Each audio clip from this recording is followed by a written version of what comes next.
So being a leader, you're going to have to work very hard and you're going to have to make some awful decisions. You might have to let people go, but you do have to work so hard to exhaustion. You knew nothing about performance marketing and now you're CEO and head of the greatest CPA affiliate network in the world. Something clicked and I was like, whoa, you can make so much money if you do this correctly. But if you have a hard time communicating, it's going to be very hard to be successful in our space. Invest in a good marketing team, a good PR team. How do you have time to manage everything? I don't. Hi friends, it's Ira. Happy to see you on our YouTube channel. This is a project from PAXLE company. PAXLE is an international tech holding. Our main fields of work are performance marketing and product developing. In our videos, we talk with experienced specialists about their path, the challenges they faced. We promise a lot of useful and valuable content. Anna is the CEO and head of MaxWeb, the strongest CPA affiliate network in the world. Without any previous experience, she built 8-figure business from scratch and now became one of the best known person in our field. Integrity and hard work are her keys to success. So I think we can begin. Thank you very much that you joined our podcast. We analyzed your Instagram carefully and found stories in your highlights with affirmation, motivation phrases. Tell us, please, do you have such cards for you only, or does the whole team have? And how, in general, motivation phrases, affirmations are how important those informations in your life? I am so excited to be here. First of all, I always love opportunities to meet new companies and share the little bit of knowledge that I have.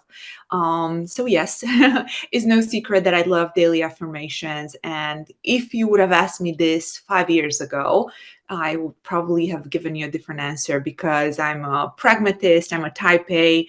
I always thought that working hard is enough, right? You work hard, get things done, that equals success. And spending more and more time the last few years with brilliant humans and going to really good masterminds, I learned that it's not enough, right? We need to program our subconscious correctly. So it's very important to have those daily affirmations. And I don't use the cards, but I use the visualization techniques. I look in the mirror, all that. I even have my son do it. Before he goes to school. For the team, no, I don't. I don't make them do it, but they know it's an important part of growing. I do them every day, though. And as a small parenthesis here, for people that are listening and thinking, well, I don't have time to meditate or do affirmations and whatnot. My advice is to start small, right? Same as going to the gym. People always say, I don't have time to go to the gym, and then they don't do anything. So my advice is always start with 10-minute walks every day, right? Start with small steps. Same with affirmations. Just say 2 every day, or you don't have to meditate for an hour. Just try to peacefully close your eyes and think about something positive for 10 minutes. So my advice is start small, and it's the consistency that's more important. Yeah, I absolutely agree. The beginning is the hardest part of the way. And also one more question about phrases. We saw 2 quotes in your stories that partially contradict each other and in the same time partly complement each other. The first one is stay kind, it makes you beautiful. And the second one, everyone wants to be a leader until the leader has to do what a leader does. And is it possible to be a good, effective leader and at the same time a kind leader? I love that question. And it shows me that you guys really did your research and, checked our pages. So yes, if you have seen any of my speeches, any of my podcasts, if anyone ever asked me, my favorite quote is always, in a world where you can be anything, be kind. And of course, different correlations from that. Because again, you grow up believing that sharks and people that are very assertive are the ones that are going to make those millions of dollars or have that lifestyle that we desire, right? But that's that's not true. The people that end up being the ones that build up empires are actually very kind and very patient, and they treat people with respect. So I'm a huge believer in that. Now, the second thing, everyone wants to be a leader until you have to do what you have to do. That doesn't necessarily, for me, I don't necessarily see it as something that you have to do aggressively, but you do have to work so hard, to exhaustion, to exhaustion. That's, I have not seen a successful company, not even in our space, where the CEO or the founder of the, or the, the higher roles just delegate, right? So being a leader, you're going to have to work very hard, and you're going to have to make some awful decisions. You might have to let people go, right? You can still do that with kindness. I think, we've built a huge company. We rarely had to let people go.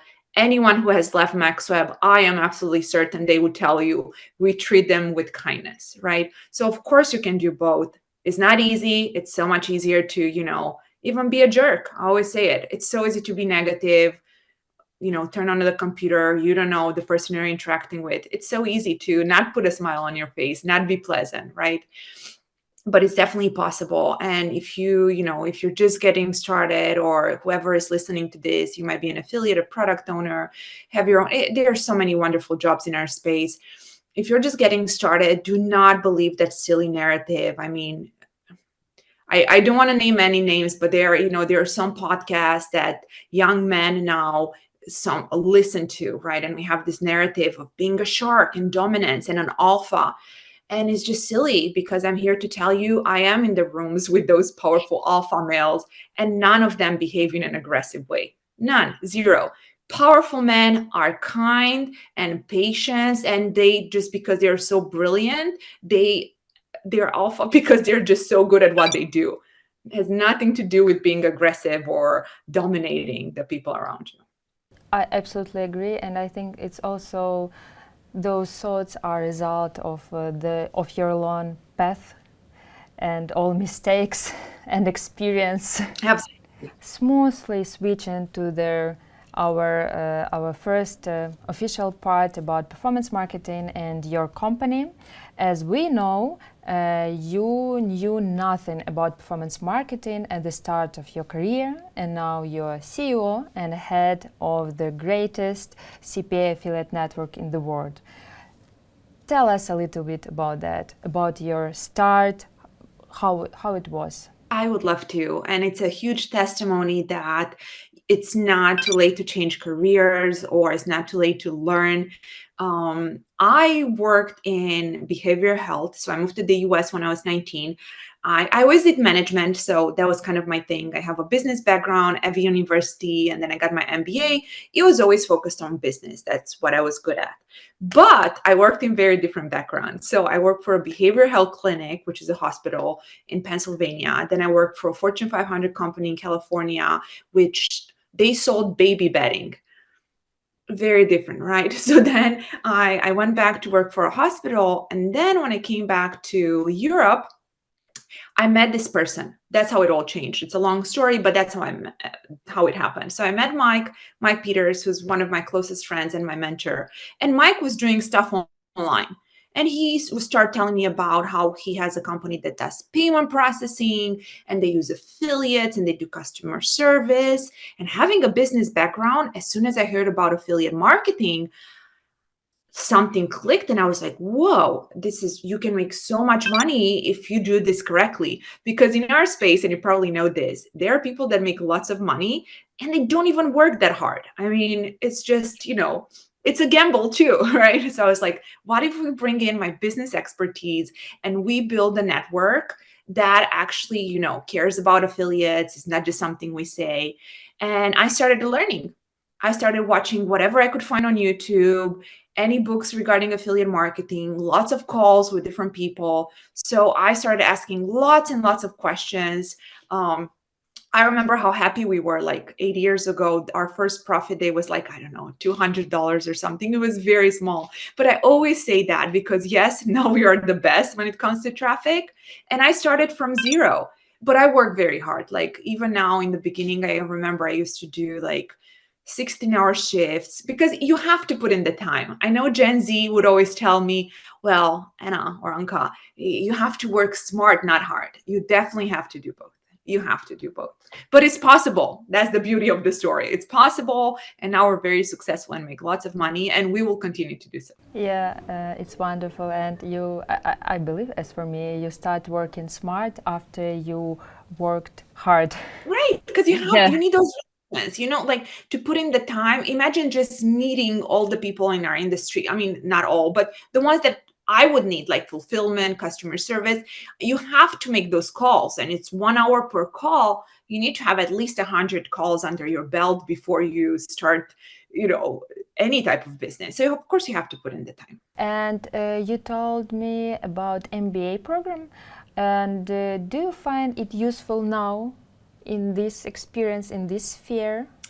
For me, yes. For me, yes. I think the academic pedigree, it can go both ways. I know brilliant people that have not went to the uni and they do very well. For me, the academic pedigree definitely opened a lot of doors because you meet the right people. Even having that conversation with Mike 8 years ago, would he have talked to me if I didn't have my MBA from UCLA, and it's such a good school in the US?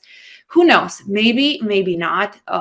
And now I'm still young. I have so much to learn. And I think if I didn't have that educational background, would have been very hard for me to know how to write processes, how to communicate with the team in a way where expectations are correctly set. Because you can be very good at what you do, but if you're terrible at managing people, it's just gonna be. Some people are born naturally with those set of skills. I learned a lot of it, right? Especially moving from Eastern Europe to Western US. A lot of it, I learned how to rethink the way we approach, the way we communicate. You can't just tell people what to do. You need to inspire them. And to do that, I think my education helped me a lot. I believe such programs as MBA help to rebuild the way of your thinking in other shape, and it's wonderful. It's always an amazing experience when I talk with such people. Yeah, and thank you very much. And the next question is, you and your company, MaxWeb, have repeatedly won various nominations and competitions as the best CPA network. What factors do you think are crucial for a successful business? Having A players. So what I mean by A players, you'll see many companies who will have A, B, or C. And when I say A, B, I'm referring to the American grading system. Like A, you get an A, you're a very good student. B, you're okay. C, D, you're terrible. Like you're not good at that. So you really need A players, because as soon, maybe a B in roles where, someone that just has to answer tickets, they don't need a very high IQ, maybe some personality skills. But when you bring in C players, it just brings everyone down. One A player can do more than 20 C players. And I'm referring to like the quality of work. So that's our secret. We hire globally. I don't care where the team members are from. Now our team members are literally all over the world, and we're blessed to be able to, look at the workforce globally. But that's what sets us apart. I wish I could tell you it's me or my great management skills, but no, I make lots of mistakes. I'm still learning. But the one thing that I do, we put a lot of effort into really hiring very, very brilliant people.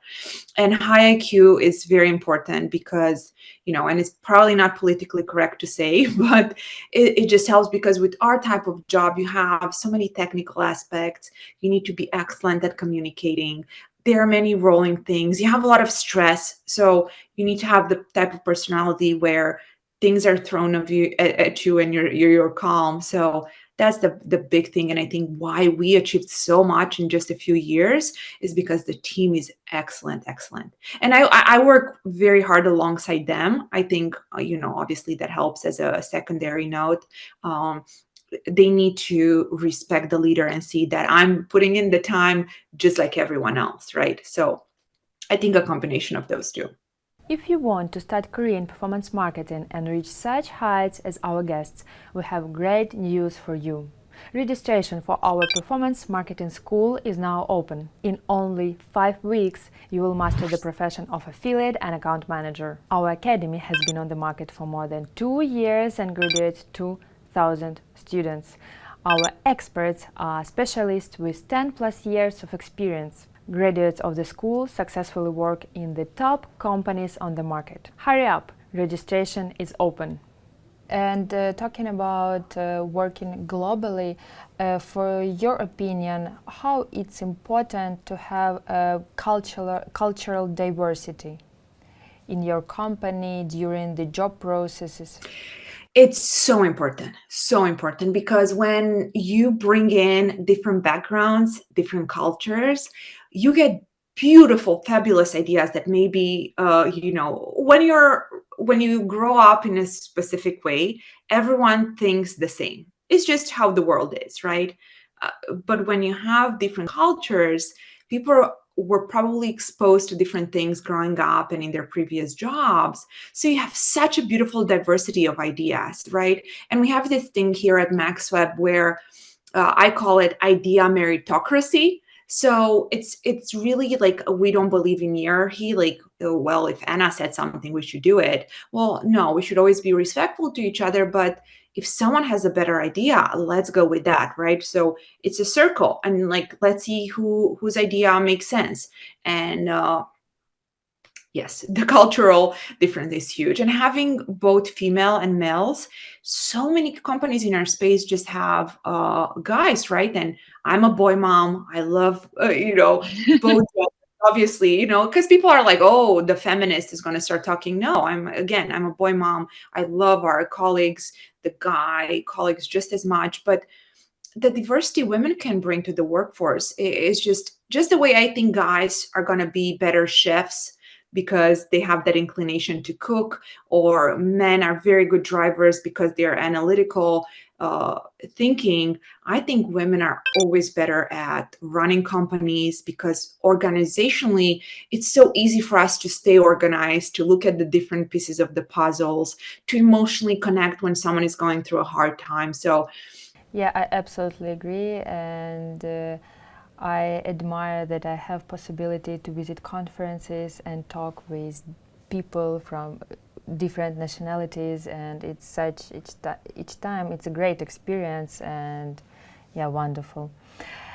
Talking about A players, there are different approaches and systems for searching and analyzing whether a person is suitable for your company or not. For example, the Big Five approach. And I just wonder what MaxWeb focuses on when looking for new people, except that they are A players. Yeah, exactly. And it's very hard to, know how do we define an A player, right? Because we don't know if they're going to bring lots of profits from day two, right? Because they won't. They're still learning. I love that question, and we're still learning. It's not perfect yet, but we take the time to chat with people that they work with in the past. And if it's their first job, we take the time to speak with their professors or people that interacted with them in the past, because I did the mistake of not doing that when I got started. And, you have an interview, how Malcolm Gladwell said, we want to default to the truth. We want to believe that the person we're speaking with obviously is telling us the truth. We're not going to start a relationship based on not trusting them. So I had, great interviews. They seem awesome, good communicator. They seem very capable, and so forth. But I didn't talk to their former employers. And if I would have known there are certain flags, and that person was probably not a good fit for our type of company, right? Because here at MaxWeb, we're very relaxed, like a shark, someone that's very like number oriented, could be a wonderful, employee. He's probably not going to thrive with us, because we like to be more relaxed, more, productive, but let's take it slow. So talking to previous employers, and again, I'd rather be honest.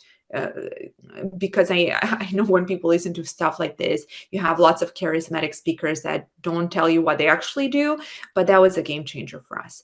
An A player, if you talk to people from their past, you're going to hear very good things, right? They're not going to be red flags, conflicts, fights in previous jobs.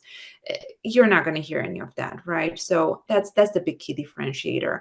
Take the time, like lots of time. If you don't have an HR person, take the time yourself, talk to several people from their past to give you some feedback on different scenarios and how they reacted. I don't really look at education. I think education is important for roles like mine, where you need that academic pedigree to open doors. But for a brilliant affiliate manager, right? Communication skills. That's the other thing, right? Because you can be so smart and it can be easy for you to go in the back office and pull a link. But if you have time, like a hard time communicating, it's going to be very hard to be successful in our space. I love your answer and about talking with previous employees, and it's so important, and just 1 hour interview can tell you frankly nothing about a person. It's very, very important. Thank you. Right. And talking more about performance marketing in 2021, 2022, you were speaking at conferences and talking about TikTok. And when it comes to the trends in 2024, 2025, what do you think we should expect? Well, I love all traffic sources. And TikTok, I like it so much because ads are so much cheaper. That's honestly, if you think about it, like we buy a lot of traffic on native and social, and it's so expensive. I mean, for offers, I see the media buyers, the budgets, it's a whole thing. With TikTok, buying placements and ads, it's much more affordable. And I think that's beautiful and brilliant because not all product owners and not all companies are going to afford to spend $5,000 a day for a campaign, right? Most realistic people are going to be able to spend maybe $500 a day or even less. That's okay. So long story short, it's very important for us and for my company to educate ourselves on the different traffic sources. And TikTok is not just affordable, but so many different generations use it. So the big difference that I've seen the last couple of years since I spoke about it is the demographic. I feel like more millennials are on TikTok now. I think Gen Z and the younger generation was on TikTok before, but now I see a lot of 35-year-olds on there with their cooking recipes, their dance moves. So I think the demographic is the big change that I've seen, and we've seen when we target a skincare routine or something like that, which in the beginning it was more kids, and when I say kids, up to 25 and the younger generation, and now it's millennials. Obviously we're still very young, don't get me wrong, but it's people, young parents, and stuff like that. Personally, my father, he adores TikTok and Instagram, especially about these recipes, tips, and similar content. Yeah. And talking more about our future, what interesting things are waiting for your main verticals this year and the next year, as for you? I love to answer that because we're always trying to learn, what else we can do. The interesting thing, I hope, is going to be the fact that we can push in verticals like cash on delivery. I didn't know the concept was so big in Europe and Southeast Asia. So cash on delivery, basically you take any product, is just what it sounds like. You take any product out there, and instead of doing the payment processing where the customer put in their credit cards, the customer can pay for the product when it reaches their houses, which was a concept that was harder in affiliate marketing because it was like, okay, so how do we track that to be able to pay the affiliate right away? Obviously, we found a way to do it. So I think, and I really hope, because it's new for us, but we've been trying very hard on different offers to try that approach the last couple of months. So we can have another podcast later this year, and I can tell you how it went. But I think cash on delivery is it's very interesting because in like South America, that's how they do everything, right? We forget because we have access to credit cards and we are Apple Pay, and you pay within 2 seconds, and not just tier one countries, Europe as well. So cash on delivery, it's a huge untapped market because a lot of countries on this globe, that's what they do. So that's what we're going to focus on, and always new verticals. Like MaxWeb used to focus on health and fitness. Then we were like, okay, let's try beauty and skin, supplements. Now we're trying lead gen, like roofing and solar. Basically anything that can be sold online, we want to test it so affiliates can have different options, because customers are smarter. I think I don't want to give you the wrong number, but I think any given customer, when they're looking to purchase something, they look for reviews in like 3 different places, right? So customers are smarter. We need to give them like different options on what to purchase. So we're just going to try to bring a large variety of offers. Sounds great. I wish you a luck and waiting for the result in the end of the year. Absolutely. Yeah, and a few questions about productive communication. We partly discussed briefly before, and now, for your opinion, what are the 3 most important ingredients of successful communication? Oh my gosh, I love this question. Let me think. 3. Okay, number 1, I always say this. So when when you don't communicate your expectations, that's basically your frustration, your premeditating that, right? So communicating clearly your expectations, that's the first thing. Because we always assume in a company, especially in a workforce, you give, let's say, the team a task and you tag everyone. And you think it's obviously, and you assume that everyone is going to work on that task this week. But maybe a team member, they have 2 days off this week, and they just assume because they had 2 days off, they have a bit more time than everyone else. So it's really, your fault for not setting that expectation that everyone has to deliver. So expectation is a huge one, and setting those boundaries. And you can only do that by clearly saying what you need. Don't assume, don't think, always set the right expectation. So to have good communication, especially in the workforce, always over communicate. Set the right expectation always, all the time. Number 2, pause. There's so much power in a pause, and any lawyer friend is going to tell you this. When you're interacting with your boss or a team member or another client, and they might say something cringe or say something you don't agree with, instead of reacting, pause. I cannot overly emphasize how powerful it is, the power of pause, to take a breather. You're going to be surprised how many times they'll continue talking and you don't even you're out of it because you you paused. So besides over communicating and setting expectation, the pause, huge. And the third one, I think, which it's going to sound very cheesy, is being kind and empathic. Because when we're very successful, we tend to believe we know everything. Is the way of the world, right? So you become a bit successful, things are starting to go well for you. So you're almost like, oh, well, what can this person tell me? I already know how to run my business. Well, that's a very silly approach to life in general. And if you're kind and if you go through life and your daily work from a place of empathy, you're going to learn so much. So that goes hand in hand with good communication, because if you're empathic and you actually listen when people talk to you, you're going to be an excellent communicator. Because you can have great diction, great, big words, which they are never a good sign of great communication, because everyone should be able to understand you when you speak.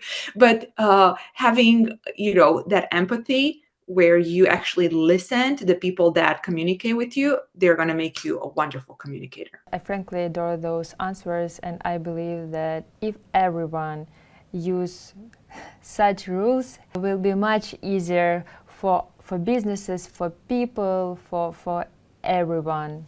Yeah, and about stressful situations, how to handle with skeptical audience. Yeah, like in a difficult situation where, again, pause is great. And also, if you're in a very difficult conversation and you feel like you're not getting where you want to, there are certain psychological tricks that I call them to make the other person feel better around you. One specific trick, when you're, talking to someone, you feel like there's a blockage, you can get through them. Um, Try to ask them to help you with something. So let's say you're in a business meeting, you're sitting across from someone, they don't seem to smile back and so forth. Ask them for a pen. Can you be like, hey, John, may I have a pen?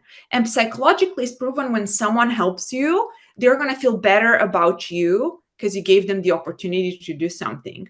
So that's a good trick to make people more comfortable around you, right? Another trick is to say very nice things about a third person that both you and that person you're talking to know. So let's say it's you and John again talking, and you start saying, oh my gosh, do you know Sharon from X? She's awesome, she's great, she's impeccable. And John, he's going to attribute all those things to you when you're done talking to him. That's again a psychological trick that you can use. Three, if let's say, which hopefully is not going to happen, if someone is mean with you or says something, not okay, always, pause, smile, and ask them if they're okay. That usually throws off even the big bullies in our space. But yeah, usually psychological tricks are the best in cases like this because you can know them more about business than they do. It all goes back to how they feel. So we can do a whole episode about this, but usually psychological tricks like that help most. Very wise advices, and I believe a few of them were from MBA. Yeah. Education. It's cool. It's really cool. And switching to your personal brand and industry leadership. Writing and publishing a book is a time-consuming and not always profitable project. Can you share, please, why you decided to write a book? How long did it take, and what is it about for those who haven't heard of it? I would love to, and thank you for asking. It was just like I don't know, side project. I'm a reader. I love to read. I have like libraries like that all in every room of our house. I just love to read. Ever since I was a kid, I'm a reader. I'll read anything, not just business related stuff, fantasy, Game of Thrones, stuff like that. So usually as the people that read, always they say at one point in life, I'm going to write a book. It's just what they do and what we do. I didn't necessarily want to write a book, but when I got started, because we talked about this earlier, it really wasn't that much information about affiliate marketing out there. And even if it was on the internet, it wasn't put together in one spot, right? Just I remember on my first call with the product owner, and they started talking about CPA and EPC and rev share, and I didn't know any of those terms, right? So long story short, the first chapter of my book is actually terms, like terms that you should know, from a postback pixel or, a URL, a sub ID, stuff like that. Because yes, a lot of this information is out there on the internet, but no one really bothered to put it all together. So it was more of a desire to give back, I think. Honestly, I don't think you make lots of money even when you sell lots of books. Gratefully, my book was successful because of our huge community of affiliates, but you should never write a book for money. It's because it's the cost and not that many people read. It's more about giving back to the community, and I think that's so awesome and great. And it's a different topic, but the energy that you put into the world is going to come back to you, that law of attraction that entrepreneurs always talk about. So when you give back, it's going to come back to you. And I think any new affiliate that starts is going to find the book so helpful. And we put the cost down just to make sure everyone can afford it. And then obviously for our affiliates is free. So I think just really educating people to different traffic sources, how to behave at conferences, how product owners should talk to affiliates, how affiliates should talk to product owners and affiliate managers, just those basic things. Again, I started writing it from a place of wanting to share a bit of the knowledge. It probably took a year to write everything, and then another 6 months to make it look not just pretty, but easy to digest.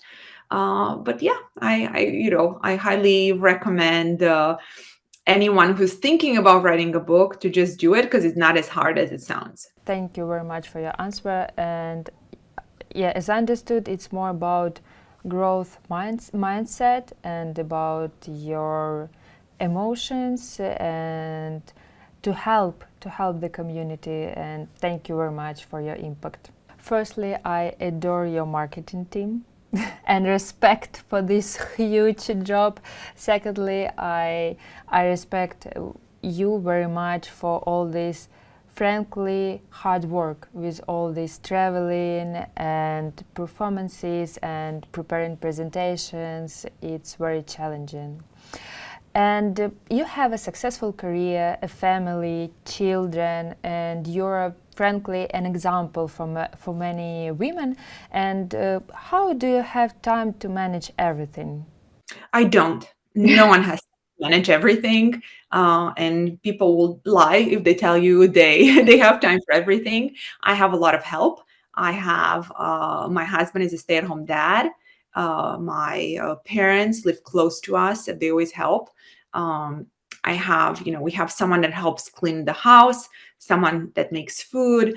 I really don't want women to have this expectation that you have to have a successful career, then go in and prepare a beautiful dinner for your family from scratch. You really don't have to do all that, because that's unrealistic. You're going to get burned out.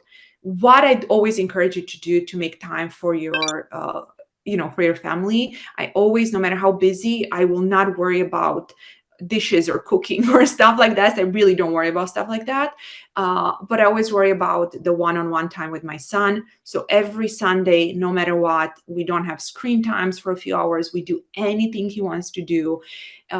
We have a bedtime routine. So basically it's prioritizing that time, because that's the hard part, right? When you have, my team is on 3 different time zones. So there's always something.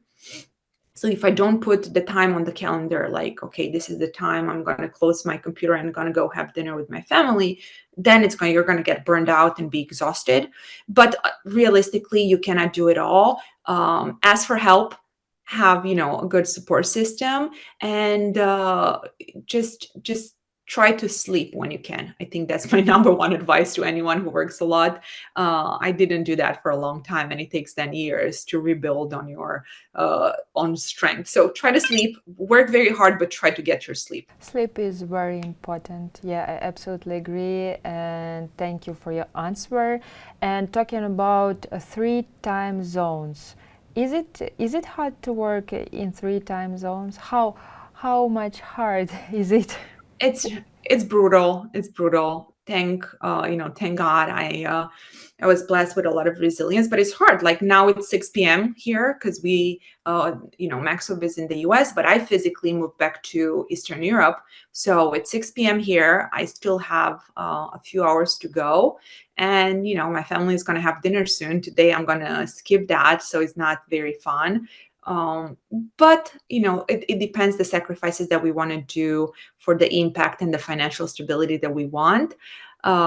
It's hard, but it's also, I think, what's your risk appetite for life? That's what I always ask people. If your risk appetite, like you're happy with having less, with, maybe you don't need a lot of financial things, you don't put in that work, right? Just work a regular 9 to 5, then you can go home and relax. So it depends on what you want.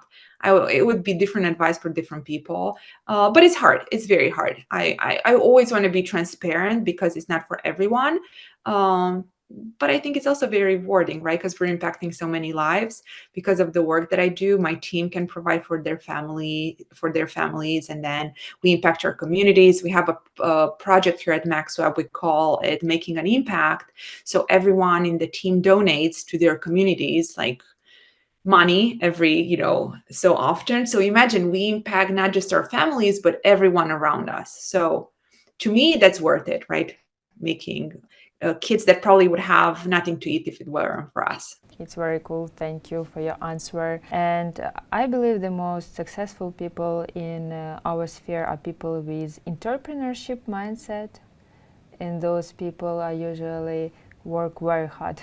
Yeah, it's just you have to like it. You have to be wired like this. It's not something you can teach someone.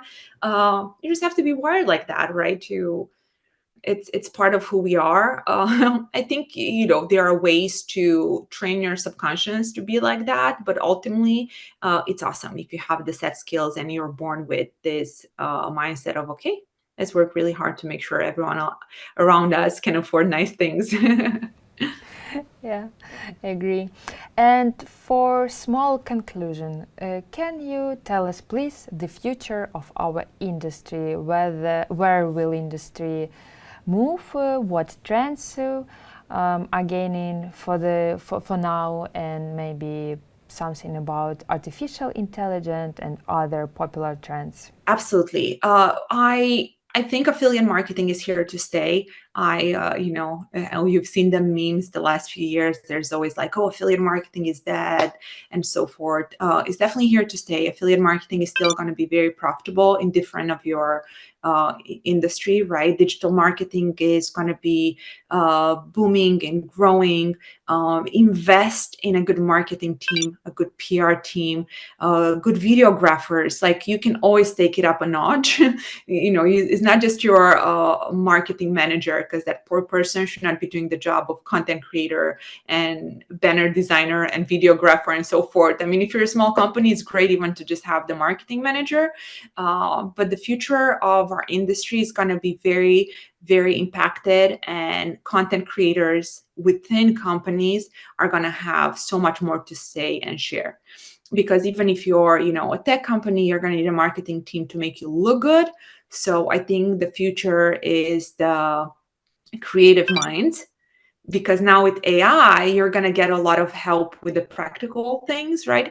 I know they say AI is going to help with the content creation to the creative side, but I really think you still are going to need brilliant people to feed the AI on how we want it to look. So that's why I think the creative minds of our space are going to be the future and are going to help us a lot.